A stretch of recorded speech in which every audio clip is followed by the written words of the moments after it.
পশ্চিম ত্রিপুরার শ্রীনগর থানার অন্তর্গত কালিটিলা এলাকায় এক অজ্ঞাত পরিচয় মহিলার অগ্নিদগ্ধ মৃতদেহ উদ্ধারকে কেন্দ্র করে তীব্র চাঞ্চল্য ছড়াল গোটা এলাকায়।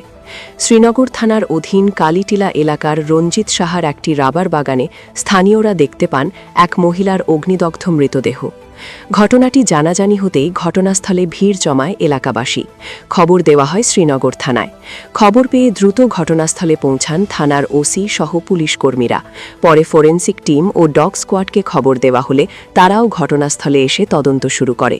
মৃত মহিলার পরিচয় এখনও জানা যায়নি।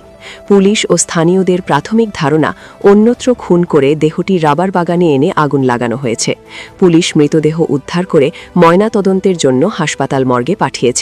এই ঘটনায় গোটা কালিটিলা এলাকা জুড়ে আতঙ্ক ও চাঞ্চল্যের সৃষ্টি হয়েছে।